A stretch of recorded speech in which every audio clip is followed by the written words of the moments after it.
ॐ अखण्डमण्डलाकारं व्याप्तं येन चराचरं तत्पदं दर्शितं येन तस्मै श्रीगुरवे नमः। गुरुब्रह्मा गुरुविष्णु गुरुदेव महेश्वर गुरुरेव परं ब्रह्म तस्मै श्रीगुरवे नमः। वाञ्छाकल्पतरुभ्यश्च कृपासिन्धुभ्य एव च पतितानां पावनेभ्यो वैष्णवेभ्यो नमो नमः। অনন্ত কোটি সাধু গুরু বৈষ্ণব গোসাইয়ের চরণে দণ্ডবত প্রণাম জানিয়ে আমি আমার পাঠ শুরু করছি। ওং নমো ভগবতে বাসুদেবায় নমঃ। ওং নমো ভগবতে বাসুদেবায় নমঃ। ওং নমো ভগবতে বাসুদেবায় নমঃ। রাধে রাধে। অনন্তকোটি সাধুগুরু বৈষ্ণব এবং ভক্তমণ্ডলীর চরণে আমার প্রণাম নিবেদন করে আমি আমার ভগবত কথায় প্রবেশ করছি। অনলাইনে যারা আমার ভাগবত কথা শ্রবণ করেন তাদের ছোটদের আমার ভালোবাসা এবং বড়দেরকে প্রণাম জানাই। জানি ভাগবত কথা বলার কোনো যোগ্যতা আমার নেই, তবুও আমি চেষ্টা করছি কিছু বলার, কিছু জানানোর, যেটুকু সমাজের জন্য করতে পারি। তো আজকের টপিক হলো গুরুমন্ত্র পাওয়ার পর কি করা উচিত আমাদের। মন্ত্র তো সবাই নেয়, কিন্তু মন্ত্র পাওয়ার পরে আমাদের কি করা উচিত সেটা আমাদের আগে জানতে হবে। প্রথম জানতে হবে মন্ত্র কি। মন্ত্র শব্দের অর্থ হলো মন তোর।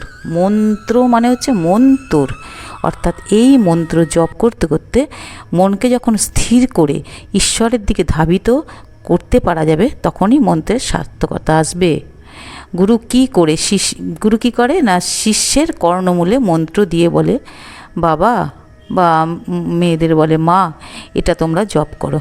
কেন জপ করব অত কিছু কিন্তু বলে দেয় না, বা জপ করলেই বা কি হবে সেটাও বলে দেয় না। আমাদের দেহটা মন্ত্র দেওয়ার না আগে কী থাকে, অশুদ্ধ থাকে, অর্থাৎ আমরা শূদ্রের সমতুল্য থাকি। কিন্তু গুরু কি করে, মন্ত্র দিয়ে আমাদের দেহটাকে শুদ্ধ করে দেন। এই দেহটা হলো একটা ক্ষেত্র। এই ক্ষেত্র মানে কি, দেহের এই খবর যে জানে তাকে বলা হয় ক্ষেত্রজ্ঞ। এই দেহক্ষেত্রে গুরু এসে প্রথম কি করে, মন্ত্র দেয়। মানে মন্ত্র দিয়ে একটা বীজ মন্ত্র দিয়ে আমাদের শরীরটাকে একটা ক্ষেত্রের মধ্যে বীজটা ফেলে দেয়। হ্যাঁ, বাবারা যখন মাটিতে কোনো গাছ পোতা হয়, যখন আমরা কোনো গাছ মাটিতে পুঁতি, তখন কি হয়, কিছুদিন পর তাতে জল দিয়ে যত্ন করার ফলে অঙ্কুর বের হয়। তারপর তাতে আরও যত্ন করার ফলে একটা চারা গাছ হয়। এবার কিছুদিন পর সেই গাছটা বড় হয়ে বৃক্ষে পরিণত হয়।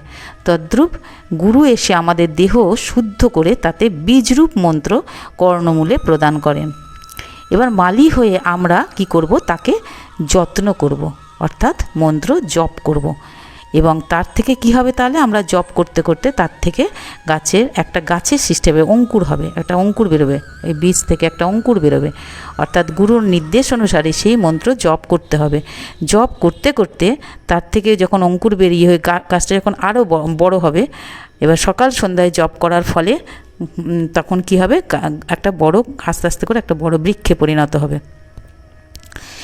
এবার প্রশ্ন আসতে পারে যে আমরা গাছ থেকে যে অঙ্কুর বেরোচ্ছে সেটা আমরা কি করে বুঝবো, বা গাছ বড় গাছ হচ্ছে সেটা আমরা কি করে বুঝবো, এটা প্রশ্ন আসতে পারে।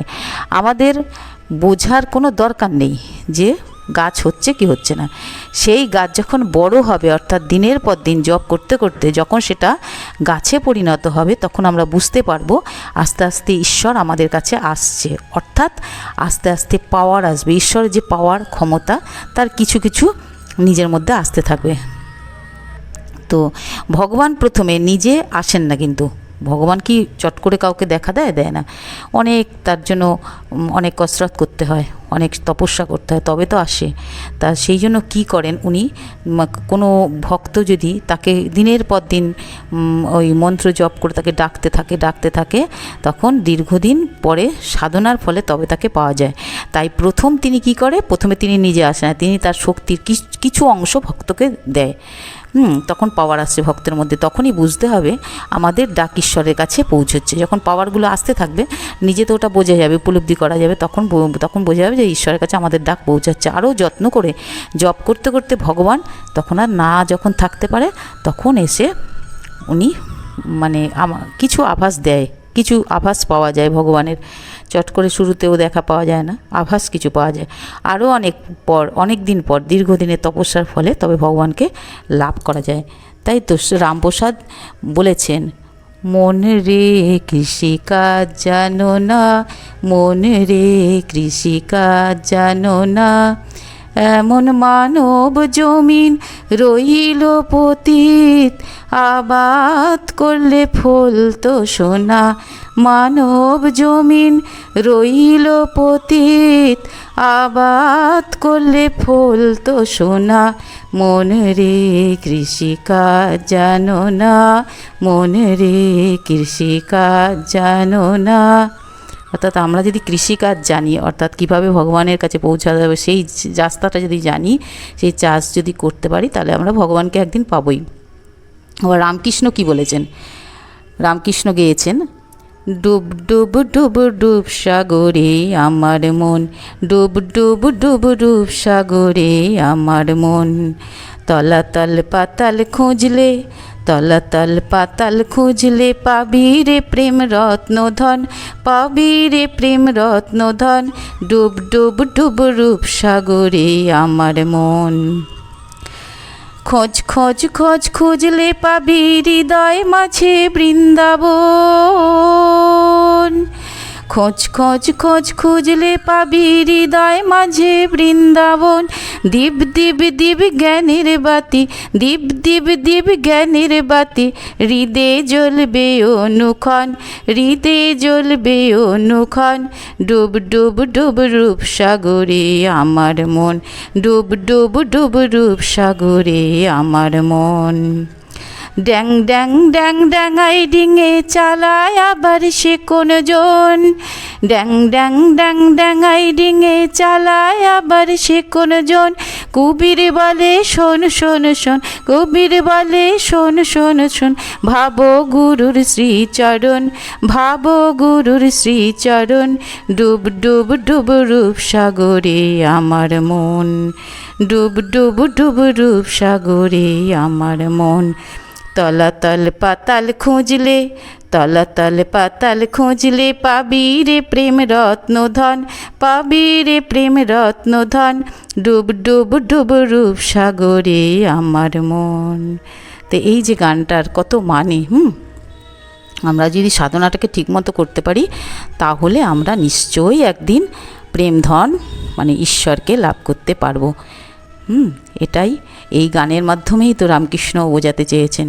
আর আমাদের হৃদয়ের মাঝেই তো সমস্ত বৃন্দাবন, আর এই বৃন্দাবনের খবর যখন আমরা জানতে পারবো, দেখতে পারবো, তখন আমাদের জ্ঞানের বাতি জ্বলে যাবে, হৃদে সবসময়ই জ্বলবে। আর ড্যাং ড্যাং ড্যাং ড্যাঙাই ডিঙে চালাই আবার সে কোন জন, আমাদের দেহটাকে কে চালিয়ে নিয়ে যাচ্ছে? হ্যাঁ, সেটাই বলছে, গুরুর সদ্গুরুর চরণাশ্রিত হয়ে যদি দীক্ষা নেওয়া যায়, তাহলে কিন্তু গুরুর চরণ চিন্তা করলে আস্তে আস্তে করে তাতেও কিন্তু এগোনো যায়, গুরুর চরণ ধরে থাকলেও এগিয়ে যাওয়া যায়। তো এটাই আমার বলার ছিল, যে গুরু মন্ত্র পাওয়ার পরে বাবারা মায়েরা সবাই কিন্তু, ভাই বোন যারা আছেন প্রত্যেকে কিন্তু চেষ্টা করবে মন্ত্রর সদ্ব্যবহার করতে। গুরু যে মন্ত্র, যে আশা নিয়ে গুরু শিষ্যকে কানে মন্ত্র দেয় যে এই শিষ্যটা আমার একদিন ঈশ্বর লাভ করতে পারবে, তো সেই আশাটা পূর্ণ করার চেষ্টা করা উচিত আমাদের। এটা আমাদের কাজ, কর্তব্য, গুরুর প্রতি আমাদের কর্তব্য। তাই গুরুকে সম্মান করা উচিত। গুরুর সম্মান, গুরুর মানে মন্ত্র দেওয়ার পর গুরু যে উপহার, সেই উপহার হিসাবে একটা শিষ্য যদি একটা গুরু যে জায়গায় পৌঁছে নিয়ে যেতে চায় শিষ্যকে, সেখানে যদি যেতে পারে, সেটাই তার গুরু দক্ষিণা হয়ে যায়। তো আমাদের সবারই সেই জন্য চেষ্টা করা উচিত মন্ত্র নেওয়ার পর সঠিকভাবে তার জপ করা। এটাই আজকে বলার ছিল। যারা আমার ভিডিওগুলো দেখছেন তারা লাইক সাবস্ক্রাইব করে আমার পাশে থাকবেন।